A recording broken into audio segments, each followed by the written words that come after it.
안녕하세요. 한 주간의 이슈를 쉽고 재밌고 날카롭게 풀어드리는 이슈체크 시간입니다. 김주영 기자입니다. 오늘도 막힘없는 경제 분석 김수원 MTN 기업경제센터장님과 함께하겠습니다. 안녕하세요. 네, 안녕하세요. 하이브 어도어 사태가 점입 가경으로 치닫고 있습니다. 이제는 갈등이 하도 깊어져서 이혼으로 치면 협의 이혼 조정이 불가능한 이제 소송만을 지켜봐야 하는 상황에 이르렀습니다. 이제 10일이면 어도어의 이사회 이달 말에는 임시주총이 열리는데요. 지금까지 쟁점을 다시 한번 정리해보고 향배도 알아보겠습니다. 저 하이브하고 미니진 뭐 사태라고 해야 되나요? 사건이라고 해야 되나요? 이게 뭐 거의 전 국민적인 관심사로 이렇게 부각되어 있는데 저는 개인적으로 하이브하고 미니진 대표가 좀 대타협을 했으면 좋겠다, 화해를 했으면 좋겠다, 네. 이런 생각을 가지고 있거든요. 우리 케이팝을 위해서 또 아티스트들을 위해서 뭐 아니면 하이브나 방시혁을 위해서 어도어와 그 미니진을 위해서 또 주주들도 위해서 주주들을 위해서 그리고 우리 그 케이팝 밴드를 위해서도 양측이 지금 어떤 극한의 대립을 멈추고 좀 대타협을 했으면 좋겠다 하는 생각을 가지고 있는데 그 마음에서 제가 오늘 준비한 자료의 제목도 네. 보시는 것처럼 이렇게 니마 루비콘 강을 건널 것인가, 사실은 건너지 마오 하는 마음을 좀 담은 건데 네, 루비콘 강이 이제 고대 갈리아와 로마의 네, 경계에 있는 강으로 예. 요단강처럼 다시 돌아올 수 없는 강을 의미한다고 네, 하더라고요. 맞습니다. 그래서 서로 전면전을 벌이면서 넘어올 수 없는 강을 건너지 말았으면 좋겠다 싶은 생각을 가지고 있는데 그게 쉽게 될 것 같지는 않습니다. 지금까지 제가 취재한 상황으로는 뭐 예를 들어서 지금 하이브가 민희진을 이렇게 날린다. 그러면 하이브의 승리로 이 사건이 아주 깔끔하게 바로 곧바로 정리가 되느냐, 그건 아닐 거거든요. 각종 이제 추가적인 소송전들이 예상이 되고 또 아티스트 활동에 미치는, 다시 말해서 뉴진스 활동에 미치는 그 악영향 같은 그 후폭풍들이 있을 수가 있거든요. 지금 벌써 뭐 뉴진스 밴들이 또 하이브 앞에서 뭐 트럭 시위를 하고 뭐 그런 그 양상도 나타나고 있잖아요. 뭐 반대로 미니진이 버틴다, 뭐 하이브의 공격을 잘 방어를 해낸다, 그렇게 하더라도 하이브는 여전히 그 어도어의 그 80% 주주이고 그 불편한 동거가 계속 이어지게 된단 말이죠. 뭐 그런 경우라면 역시 그 추가적인 소송전도 있을 수가 있고 또 뉴진스에 미치는 그 영향이 없을 수가 없습니다. 네, 마찬가지로 아티스트는 이미지가 중요하고 또 앞으로 공연을 해가야 되는데 그렇죠, 이런 갈등 상황에서 얼마나 네, 어렵겠어요. 맞습니다. 그래서 이게 뭐 미니진의 뭐 승리가 깔끔하게 이 사건을 해결해 줄 것이냐, 또 그런 것도 아니기 때문에 저는 양쪽이 좀 대타협을 했으면 하는 그런 바람을 가지고 있는데 그게 쉽지는 않을 것 같고요. 자, 이런 어떤 그 내홍이나 분쟁의 최후의 승자는 우리가 흔히 말하는 변호사들입니다. 법률 대리인들. 그래서 이 사건이 중장기적으로 진행된다면 훼손당하는 것은 우리 이제 K-팝 그리고 이제 아티스트의 가치, 그리고 무엇보다도 이제 하이브와 그 어도어 또 그 뭐 방시혁과 민희진이라는 그 개인 뭐 이런 사람들의 그 악영향이 이제 우려가 되는 거고, 그 와중에 여러 가지 소송을 수행하는 변호사들은 짭짤한 그 수임료를 챙기게 되기 때문에 우리가 뭐 농담 삼아서 변호사만 좋은 일 시킨다 뭐 이런 이야기도 하고 있죠. 이 사건을 이제 간단하게 한번 살펴보면 4월 22일 날 하이브가 어도어에 대한 감사권을 전격적으로 발동했다. 이게 이제 언론에 다 공개가 됐습니다. 네. 민희진 대표가 어도어의 경영권 찬탈을 시도를 했다. 뭐 그런 이야기죠. 그리고 그 이후에 며칠 뒤에 민희진과 어도어에 대한 중간 감사 결과를 발표를 했고, 이에 대해서 그 민희진이 그 반박 기자회견을 합니다. 네, 전 국민들이 다 지켜봤죠. 네. 2시간 30분에 걸친 아주 격정적인 그 반박 회견을 하게 되죠. 거기에 대해서 또 하이브가 조목조목 재반박을 하게 되고, 또 거기에 대해서 민희진 대표 쪽이 또 제재 반박을 하는 상황으로 가다가 이제는 드디어 법정 소송전이 좀 본격적으로 개시가 될 것 같은 조짐을 보이고 있습니다. 이렇게 법정 소송전으로 가게 되면 법률 대리인들이 주도적으로 전격적으로 참전을 하게 되거든요. 이러면 이제 완전히 루비콘 강을 건너버리게 되는 겁니다. 이런 쪽의 사건을 전담하는 변호사들은 계속해서 어떤 그 상대방의 약점을 잡아내고 또 그것을 법리적으로 잘 엮어서 승소를 하는 게 목적인 거거든요. 그러니까 후퇴하지 않고 오로지 전진만 하는 겁니다. 화해나 타협은 없죠. 또 이번 사건의 수임을 대형 로펌에서 맡게 되었더라고요. 네네, 김앤장 맞습니다. 대 세종에서. 네, 김앤장 대 세종이죠. 하이브가 김앤장, 네. 저쪽 민희진 민희진 측이 쪽이 뭐 세종입니다. 세종. 그런데 법률 대리인 주도로 이 사건들이 진행이 되게 되면 양측 간의 그 대타협보다는 어떤 첨예한 법리 다툼을 통해서 오로지 소송에서 이겨서 상대방을 밟아버리는 게 목적이 되기 때문에 진흙탕 싸움이 벌어지겠죠. 루비콘 강을 완전히 건너버리게 되는 겁니다. 그런 점에서 지금 법정 소송전이 본격적으로 개시된다는 것은 뭐 개인적으로는 조금 안타깝게는 생각을 합니다. 그래서 최근 며칠 동안에 제가 계속 그 하이브 쪽에 타협의 가능성은 없느냐 하는 질문들을 많이 던졌는데 하이브로부터 돌아온 답변은 없다는 것입니다. 그래서 왜 그러냐면 하이브 쪽에서는 그 민희진 대표가 형사상의 그 범죄 혐의가 너무 뚜렷하다. 배임이라든지 업무상 배임이 있고 뭐 예를 들어서 이제 부정 경쟁 그 방지, 그러니까 뭐 하이브 어도어가 가지고 있는 어떤 영업상의 여러 가지 기밀들, 뭐 중요한 계약 자료 같은 것을 외부로 유출한 혐의 같은 게 있다는 거죠. 그래서 이런 것들을 묵인하고 넘어간다? 이것은 적어도 상장회사로서는 가능하지 않다. 묵인할 수 있는 상황이 아닌 거고, 단기적으로는 회사에 미치는 여러 가지 손실, 또 아티스트에 미치는 손실이 어느 정도는 있겠으나 뭐 중장기적으로는 뭐 회사가 더 망가지는 것을 차단하기 위한 그런 조치다. 그래서 지금 어차피 감사는 어느 정도 마무리가 된 것 같아요. 그래서 감사 결과, 최종 감사 결과 자료가 나오면 그것이 모든 것들을 다 설명을 할 것이다. 충분히 설명을 할 것이다.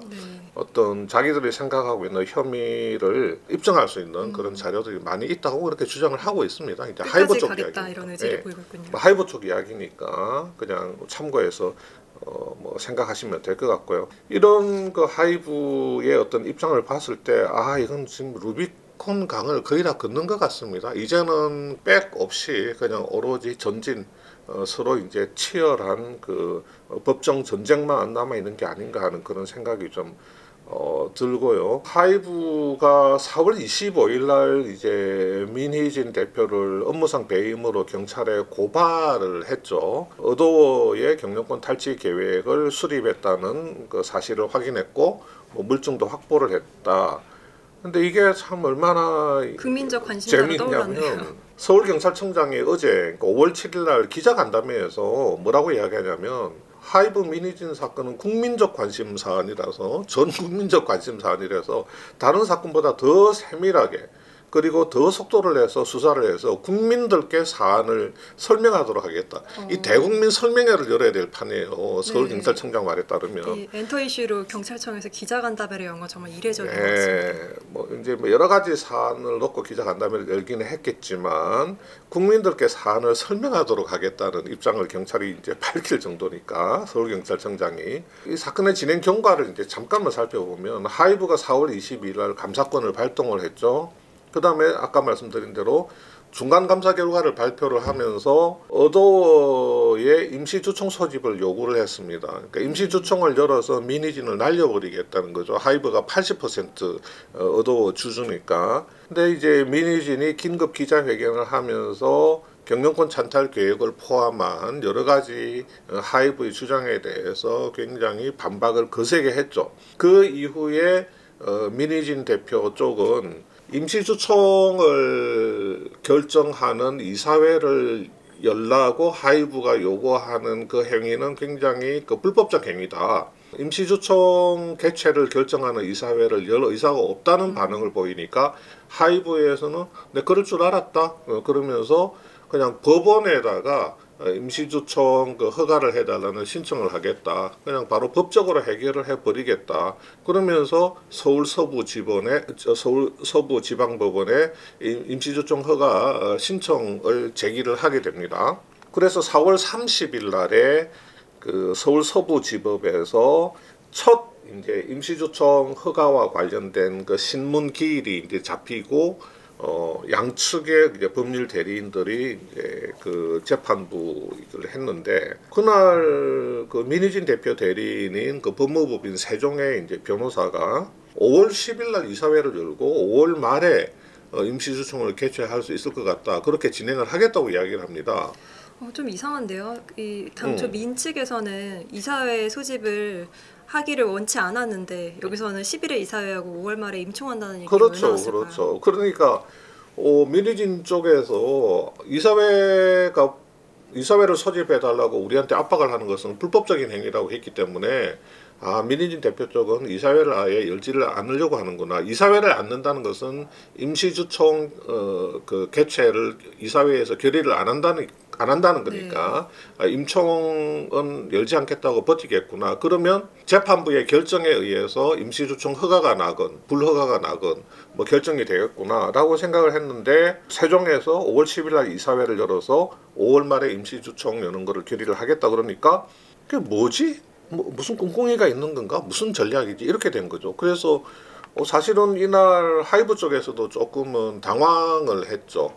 갑자기 하루 이틀 만에 그 입장이 바뀌었다. 그랬는데 왜 세종에서 이런 이야기를 했는지 어제 5월 7일 날 그게 나타난 겁니다. 왜냐하면 5월 7일 날 민희진 대표 쪽에서 임시주총에서 그 하이브의 의결권 행사를 제한해 달라는 가처분 소송을 서울중앙지법에다가 냅니다.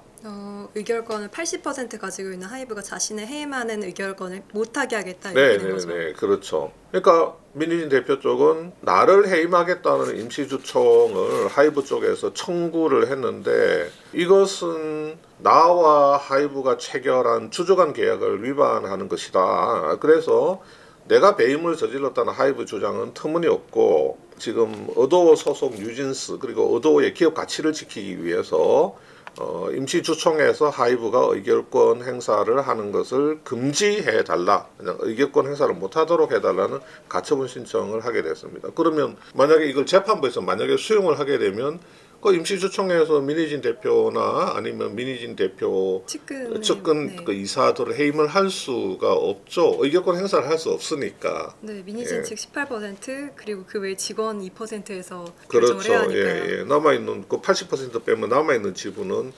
민희진과 그 우호 그 지분들이니까. 임시주총 자체가 하이브 입장에서는 아무런 의미가 없어지게 되는 거고 만약에 맞습니다. 재판부에서 민희진 대표의 그 이런 그 가처분을 그냥 기각을 해버리고 하이브의 의결권을 유지하도록 해주면 당연히 임시주총에서는 그냥 민희진 대표와 그쪽 이사진들은 전부 해임이 되는 그런 상황입니다. 이제 조금 더 본론으로 들어가서 이 사건과 관련된 몇 가지 뭐 쟁점 이슈들을 한번 짚어볼 텐데요. 사전에 제가 드릴 말씀은 이게 굉장히 너무 민감한 사안이다 보니까 저도 말씀드리기가 굉장히 조금 어렵습니다. 왜냐하면 제가 이 사건을 많이 취재를 하고 뭐 하이브 쪽 또 민희진 대표 쪽 그쪽에 뭐 법률 대리인 그리고 민희진 대표 당사자 뭐 하이브 쪽에서도 이제 하이브 쪽에 대외 업무를 하시는 분들이나 아니면 이 상황에 대해서 굉장히 잘 알고 있는 뭐 하이브의 고위 관계자나 이런 분들 많은 분들한테 그 이야기를 들었는데 이게 양쪽에서 주장하는 이야기들이 팩트상에 이렇게 충돌이 있을 때 어떤 게 맞는지를 제가 판단할 수 있는 어떤 그게 없죠, 저한테. 제가 막 양쪽의 카톡을 전부 다 까고 모든 자료들을 다 가지고 있으면 그것을 살피면서 판단을 할 수가 있는데 저도 이제 판단에 오류 가능성이 있는 거고 저도 이제 기자 생활을 하면서 어떤 제보를 상당히 많이 받게 되거든요. 그럼 제보자가 찾아옵니다. 자기의 억울한 상황을 이야기를 해요. 그러면 그 억울한 상황을 들으면서 저는 이제 부글부글 끓습니다. 아니 그렇게 억울한 상황을 어떻게 지금까지 견디면서 살아오셨느냐. 내 저쪽 사람들 내가 기자로서 정말 정의감을 발휘를 해서 저쪽 사람들 다 죽여버리겠다. 저것들은 인간도 아니다. 그래서 이제 저쪽 사람들을 취재를 해요. 근데 네. 저쪽 사람들 이야기를 듣다 보면 나한테 제보한 사람들 이야기가 거짓말이 너무 많아. 오히려 저쪽 사람들 이야기를 들어보면 제보자가 쓰레기야, 쓰레기. 네, 다 자기 입장에서만 얘기를 하다 보니까 그러니까요. 그렇죠. 그러니까 양쪽의 입장이 이 이야기를 들으면 야 어떻게 정말 이럴 수 있느냐. 근데 상대방 쪽 가서 이야기를 들어보면 증거를 하나하나 또 제시를 하다 보면 야 내 앞에서 그렇게 이야기를 했던 그런 것들이 뭔가 하나하나 아닌 것으로 드러난다든지 하게 되면 정말 엄청난 이제 배신감이 생기게 되는데 또 이쪽에 와가지고 또 제보자 이야기를 들어보면 어떤 또 반대되는 이야기 또 증거들이 나오게 되면 그때부터 엄청난 혼란에 빠지게 되는 거죠. 그러니까 지금 그런 거하고도 좀 비슷할 네. 수가 있습니다. 네. 그래서 근데 그럼에도 불구하고 뭐 제 나름대로 뭐 객관성을 가지고 취재를 했는 그 결과를 좀 간단하게 말씀은 드릴 텐데 정답도 아니고 어느 한쪽의 입장을 뭐 편들기 위한 것도 아니고 순수하게 이제 개인적인 판단이니까 그 참고해서 이제 들어주셨으면 좋겠고요. 네. 몇 가지 쟁점 이슈들이 있죠. 우선은 경영권 찬탈 시도가 있었나 하는 부분은 들여다보면 민희진 대표에게 좀 불리한 그런 정황들이 있습니다. 그거는 이제 사실인 것 같고요. 뒤에서 다 설명을 드리겠습니다. 그 다음에 민희진과 하이브가 체결한 주주간 계약상에 보면 경업금지라고 하는 조항이 있습니다. 네. 그리고 이제 경업금지라고 하는 거는 민희진 대표가 어도어를 떠난 이후에 경쟁 엔터사에 취업을 한다든지 아니면 본인이 스스로 어떤 엔터사를 만들 때 일정 부분 제한을 가하는 그런 조항입니다. 경업이 경쟁 업종에서 일하는 걸 금지한다 이런 예, 뜻이죠. 그 뭐 완전히 금지하는 건 아니고 일정 기간 금지를 한다든지 하는 게 있거든요. 요거는 일반적으로 주주간 계약서에는 경업금지 부분이 다 들어간다고 보시면 됩니다. 근데 이 주주간 계약상의 경업금지 조항을 보면 이것은 그 민 대표 입장을 이해하는데 또 유리한 부분들이 좀 있습니다. 그리고 세 번째는 뭐냐면 올해 1월부터 본격적으로 하이브와 민희진 대표 간의 그 주주간 계약 수정 재협상이 있었거든요. 네. 이 수정 재협상 과정들을 들여다보면 민희진 대표에게 불리한 정황과 유리한 정황들이 혼재하는데 제가 볼 때는 조금 민 대표한테 불리한 그런 정황들이 조금 유리한 것보다는 조금 많은 편이다. 이렇게 볼 수가 있겠습니다. 이것도 이제 뒤에서 조금 설명을 드리겠습니다. 어도어 지분은 아까 말씀드린 것처럼 뭐 하이브가 80% 갖고 있고 민희진 대표가 이제 18%를 가지고 있죠. 근데 요 18% 지분 중에서 민희진 대표는 13%에 대해서는 풋옵션이라고 하는 걸 보유를 하고 있습니다. 할 수 있는 권리가 있다 이런 의미죠. 그렇죠. 누구를 상대로? 하이브를 상대로. 하이브를 상대로 13%는 다시 이제 되팔 수 있는 그런 권리를 가지고 있습니다. 그러면 남은 것은 이제 민희진 대표 지분 중에서 5%는 남아 있죠. 이 5%는 이제 민희진이 외부 매각을 하는 게 가능합니다. 단 조건이 하이브에서 동의를 해주면, 하이브에서 오케이를 해주면 이런 이 부분이 조건이 이제 있죠. 노예 계약이라고 민희진 측에서 주장을 하고 있는 것이죠. 예, 맞습니다. 그래서 주주간 계약에 이제 이런 조항들이 있는데 하이브가 중간 감사 결과에서 공개한 요 카톡 캡처 화면입니다. 이 내용을 보낸 사람은 그 어도어의 부대표 민희진 대표의 뭐 측근이라고 할 수 있는 부대표가 보냈고 이 보낸 내용에 대해서 민 대표가 대박 이렇게 이제 반응을 보이고 있는 거죠. 요게 이제 올해 4월 4일에 있었던 이제 카톡 그 화면을 캡처를 한 건데 자 이게 민희진 대표가 13%의 지분을 하이브에 매각을 할 수 있다 그랬죠. 하이브한테 내 지분 13% 사가 그러면 하이브가 그걸 받아줘야 됩니다. 그러면 네. 도대체 이 풋옵션 행사 가격이 얼마냐, 얼마에 팔 수 있느냐 하는 게 중요하죠. 이 팔 수 있는 조건도 주주간 계약에 다 정해져 있습니다. 어도어의 2개년도 만약에 영업이익이 평균 700억이라고 해보죠. 2개년도 영업이익이 평균 700억이다 그러면 멀티플을 13배를 적용하게 되어 있습니다. 700억에 13배를 곱하게 되면 어도어의 기업 가치를 9,100억으로 본다는 거죠. 이 9,100억에다가 민 대표가 13% 풋옵션을 행사를 할 수 있죠. 그러면 9,100억에 13%를 곱하면 그래서 벌써 1,180억. 그러니까 하이브가 천억대 자산가 이미 입증되네요. 그렇죠. 하이브가 민 대표가 풋옵션을 행사를 하면 13% 지분을 되사주면서 1,180억 원을 민 대표한테 줘야 되는 겁니다. 근데 이 카톡의 내용을 보면 내년 1월 달에 민 대표가 풋옵션을 행사를 한다. 그러면 한 1,000억 정도를 하이브한테 받을 수가 있다. 그러면 그 다음에는 이제 어떤 전략으로 가냐면 뉴진스의 권리가 침해되었다는 소송을 진행을 한다. 이거죠. 자, 이 풋옵션을 행사를 하고 나서 민 대표는 뭐 의도를 나오든지 아니면 안에 있을 수도 있는데 의도를 이제 빈껍데기로 만든다 하는 표현이 있습니다.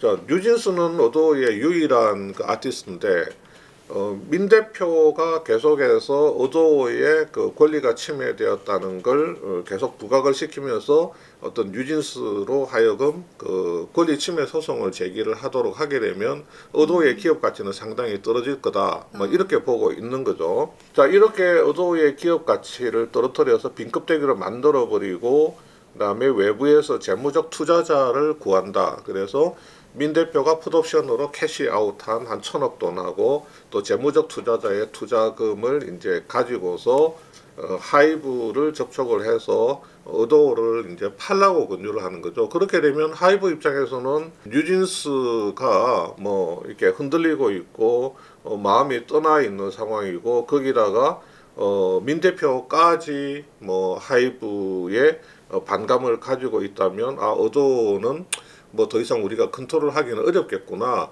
해서 그냥 민 대표 쪽에 넘기는 걸로 그렇게 이제 유도를 해서 의도의 이제 경영권을 확보를 해서 민희진은 대표이사를 하고 뭐 재무적 투자자는 이제 그대로 민 대표하고 다시 주주관 계약을 체결을 해서 재무적 투자자하고 민 대표 중심의 회사로 만든다. 어차피 뭐 재무적 투자자 민 대표 우지분이니까 민희진이 이제 의도의 어떤 경영권을 인수하는 이런 이제 시나리오가 만들어진 거죠.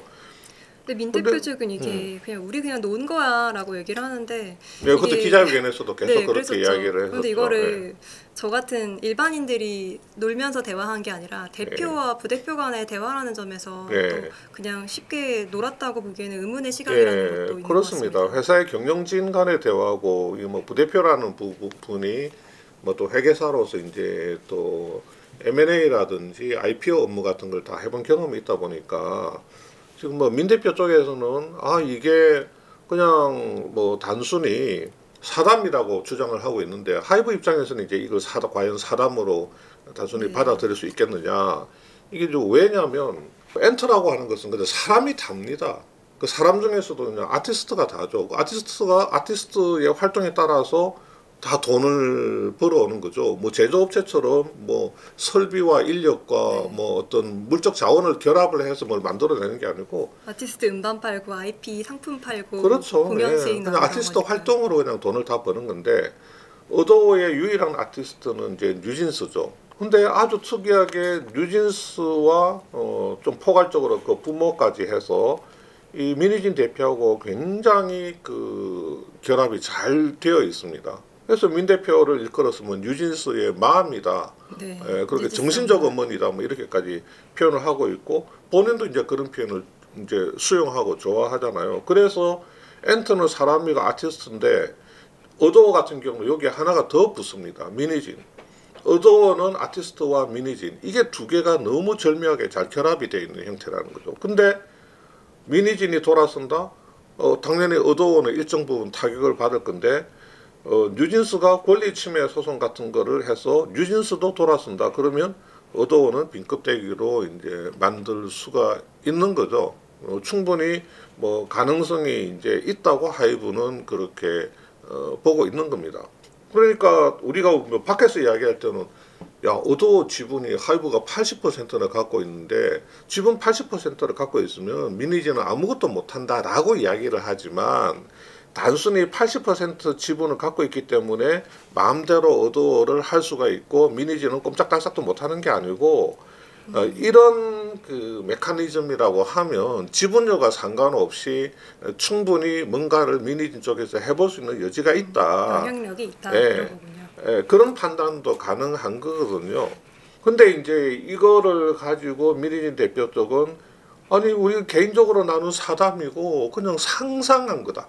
대화의 맥락을 잘 봐라. 지금 그것만 캡처해서 놓고 나를 내쫓으려고 하는데 그런 대화가 나오게 된 그런 과정의 맥락을 잘 살펴봐야지. 그걸 안 보니까 뭐 나를 쫓아내려고 지금 그 캡처만 따서 말하는 게 아니냐. 그렇게 주장을 하고 있는데 그러면 어떻게 해야 되겠어요?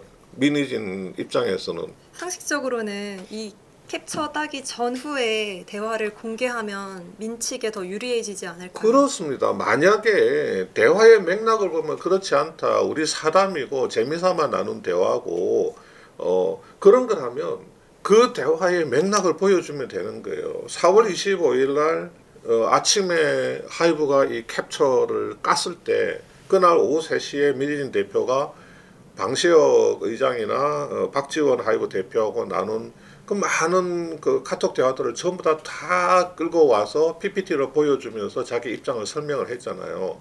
그럼 당연히 이 경영권 찬탈 계획 이게 하이브에서 내세우는 핵심이니까 그 대화의 전후 맥락을 보여주면서 봐라 이거 사담 아니냐 이거 사담 아니라고 생각하느냐 이거 그냥 재미삼아 상상한 거 아니겠어? 여러분들 어때요? 라고 사담이란 걸 입증해야 되는데 그런 부분에 대해서 전혀 어떤 그 자료를 제시를 하지 않고 당시 기자회견에는 굉장히 많은 방시혁 의장의 멘트라든지 여러 카톡을 공개했습니다만 여기에 대한 카톡이 없어서 이 부분을 좀 공개했으면 어떨까. 그러니까 저 개인적으로 아쉬운 거예요. 민희진 대표의 대응이 정말 사담이라고 하면 그 사담이란 걸 입증할 수 있는 대화의 맥락 어떤 컨텍스트들을 보여줬어야 되는데 왜 그렇게 하지 않았을까 하는 게 굉장히 큰 아쉬운 부분입니다. 제 개인적으로 생각할 때 다른 속사정이 있는지 그거는 저는 뭐 알 수는 없습니다.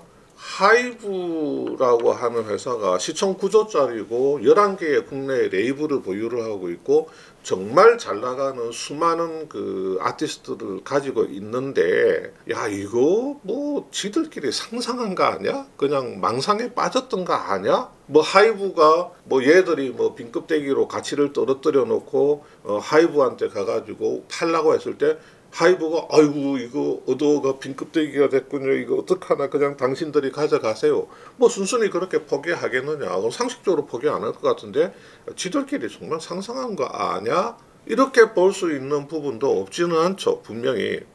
근데 하이브는 유사한 대화 문건 대화를 나눈 그 카톡 대화나 문건들이 너무 많다. 네. 그래서 이거를 그냥 뭐 사담식으로 한두 번 할 수 있지만 오랫동안 여기에 대해서 대화를 나눈 거라든지 문건들 이걸 뒷받침하는 문건들이 많기 때문에 단순한 상상이나 뭐 사담으로 볼 수는 없다 라고 그렇게 이야기를 하고 있는 겁니다. 이제 추주관 계약 부분인데 아까 말씀드린 경업금지 있잖아요. 네. 민희진은 뭐 퇴직 후에 1년 동안은 다른 엔터사에 들어가거나 자기가 창업을 할 수가 없습니다. 그 다음에 어도어 주식을 보유한 상태에서는 또 그걸 할 수가 없어요. 경업을 할 수가 없는데 아까 18% 중에서 13%는 풋옵션을 행사해버리면 털어버릴 수가 있는데 나머지 5%를 외부에 매각하려고 하면 하이브가 동의를 해줘야 된다 그랬죠. 그러면 민희진 입장에서는 뭐야 그러면 5%는 하이브가 동의를 안 하면 내가 계속 갖고 있어야 되고 내가 어도어 주식을 갖고 있는 한은 경업 금지를 당하게 되네. 나 노예네 이렇게. 그렇죠. 하이브 마음먹기에 따라서 난 계속 경업 금지를 당하게 되네. 그렇게 생각을 할 수가 있는 거죠. 그래서 이 주주간 계약을 수정해달라는 요구를 했고, 그래서 올해 1월달부터 본격적으로 주주간 계약 내용의 전반적인 부분을 놓고 양측이 협상을 해왔던 겁니다. 그러면 하이브가 정말로 의도했느냐? 뭐를 이 경업 금지 조항을 이용을 해서 정말 영구적으로 뭐 민희진이 다른 엔터사 취업이나 아니면 엔터를 창업하는 걸 막으려고 어떤 의도적으로 뭐 이런 조항을 심었겠느냐. 당연히 최초의 주주간 계약을 할 때 뭐 하이브가 민희진에게 주주 제안서 초안을 제공을 했겠죠. 검토해보고 뭐 수정할 거 있으면 수정하고 아니면 오케이를 해달라. 그러면 민희진 대표가 그 당시에 법률 자문을 받았더라면 어지간한 전문가들은 금세 알 수 있죠. 이렇게 되면 경업금지에 계속 물릴 수 있는 가능성이 있네. 금방 알 수가 있는 건데 약간의 전문가라면 누구나 알 수 있는 거를 하이브에서 그거를 일부러 이렇게 심어놓고 미니진을 계속 묶으려고 했다. 좀 그렇게 보는 게 타당한 건지 그거는 잘 모르겠어요. 근데 뭐 미니진 대표도 그 당시에는 뭐 시간도 없었고 그냥 하이브를 믿고 큰 문제가 있겠나 싶어서 그냥 쉽게 생각하고 이제 잘 살펴보지 않고 사인을 했고 나중에서야 이제 이런 독소조항을 알게 됐다 그런 입장이기는 해요. 말씀드린 것처럼 이제 이런 부분에 대해서 미니진 대표가 작년 말에 문제 제기를 하고 해서 이제 세종을 대리인으로 내세워서 그 주주간 계약 그 재협상을 하게 됩니다. 그러니까 하이브는 뭐 듣고 보니 일리가 있다. 그래서 그러면 이 5%에 대해서도 그냥 풋옵션을 줄게. 그러면 13% 풋옵션, 5% 풋옵션 하면 총 18% 네가 가진 지분을 다 털게 해줄게. 그렇게 이제 그런 입장을 가지고 있었고 그런 의사 전달을 했는데 미니진 대표가 주장한 내용 중에서는 그 풋옵션 멀티플을 30배로 올려달라는 요구가 있었다는 거죠. 그래서 나중에 미니진 대표는 30배를 요구한 데 대해서 보이그룹 제작 가치를 반영한 거라고 아주 나중에 이제 설명을 하긴 했는데 뭐 주주간 계약 그 재협상 할 때는 그냥 멀티플을 30배로 올려달라. 나는 이 정도 보상을 받아야 되겠다. 뭐 이렇게 이제 이야기를 했는데 원래 13배였는데 그럼 어느 정도 지분 가치가 30배 같으면 예를 들어서 보이그룹을 대비시키게 되면 영업이익이 한 1,000억 정도 난다고 해보겠습니다. 그러면 1,000억에 30배를 적용하면 어도어의 밸류에이션을 한 3조로 기준으로 하고 3조 중에서 18% 이제 13%에다가 5%까지 추가적으로 풋옵션을 받게 되니까 18%로 곱하게 되면 5,400억이 되는 거죠. 어마어마하네요. 그러니까 하이브 입장에서는 아우 이렇게까지는 못하겠다. 뭐 그러면서 이제 서로 조금 이제 뭐 밀고 땡기고 하는 과정에서 올해 3월달에 빌리프 랩이라는 그 하이브 산하 레이블에서 아일릿이 데뷔를 하고 민 대표가 아일릿은 뉴진스를 모방한 거다. 뉴진스 가치를 훼손시키고 있다. 이런 문제 제기를 하면서 다툼이 벌어져 가지고 지금 상황까지 이렇게 오게 된 거죠. 건너게 된 거군요. 예. 이 주주간 계약 재협상 과정에서 민 대표가 아티스트의 전속 계약에 대한 모든 결정 권한을 대표이사가 단독으로 할 수 있도록 주주간 계약에 못 박아달라고 요구했다. 이 부분은 뭐 민 대표도 인정을 했어요. 그런 요구한 거 맞다라고 인정을 했는데 민 대표의 주장은 그 뉴진스 데뷔하는 과정에서 하이브가 불합리한 간섭을 했던 부분들이 있었고 그래서 독립적으로 레이블을 운영하기 위해서 요청한 사항이었다라고 이제 설명을 했는데 뭐 하이브 입장에서는 주주간 계약 재협상 과정에서 이런 요구를 할 때는 그냥 그거는 좀 못하겠는데 라고 했는데 이제 와서 생각해 보니까 이게 어도어 소속 아티스트는 뉴진스밖에 없으니까 뉴진스에 대한 전속 계약에 대한 모든 권한을 자기가 단독으로 결정을 할 수 있게 해달라는 거니까 이게 어떻게 뉴진스를 자기 마음대로 전속권에 대한 컨트롤을 하겠다는 그럼 뉴진스를 계약을 해지해서 본인이 독립한 회사에 데려갈 수 있는 그런 좀 악보가 생길 수도 있다. 그럴 수도 있고 하여튼 뉴진스는 전속 계약에 대해서 자기가 단독으로 다 컨트롤을 하겠다는 그런 빌드업의 일환으로서 벌써부터 그때부터 욕을 한 게 아닌가 하는 이제 그런 의심을 할 수밖에 없는 거죠. 지금 뭐 이런 류에 대해서 이제 제가 말씀을 드렸는데 이게 뭐 양쪽에서는 다 이런 부분에 대해서 각자 할 이야기들이 있고 입장들이 있죠. 그리고 뭐 그 당시에 막 정말 주주간 그 계약 협상을 했던 세종 변호사하고 막 김민장 변호사를 막 제가 앞에 데려다 놓고 어떤 식으로 대화를 했어라고 취재를 한 것은 아니기 때문에 그냥 양쪽의 이야기를 듣고 다시 이거를 재조합을 해서 말씀드린 거기 때문에 뭐 완벽한 사실관계, 완벽한 진실이라 이렇게 말씀드릴 수는 없지만 상황은 뭐 이런 상황들이 있었다는 거고 하여튼 저의 기본적인 입장은 좀 대타협을 했으면 좋겠다는 건데 가능성은 뭐 저는 뭐 이제는 그냥 루비콘 강을 걷는 게 아닌가 하는 생각이 듭니다. 예. 네, 만약 이번 소송에서 어느 한쪽이 이기더라도 이 당사자는 물론이고 아티스트, 주주, 팬들까지 누구 하나 이득이 안 되는데 로펌만 좋아하는 형국이 될 수도 있겠군요. 예, 뭐 네. 로펌이 돈 버는 건 좋은데 이거 뭐 이 K-팝이 이번 사건으로 인해서 뭔가 좋지 않은 악영향을 좀 받게 된다면 그것도 이제 좀 좋지는 않죠. 네, 맞습니다. 오늘도 하이브 어도어 사태에 대해서 이 쟁점과 향배까지 짚어봤습니다. 오늘 말씀 고맙습니다. 예, 감사합니다.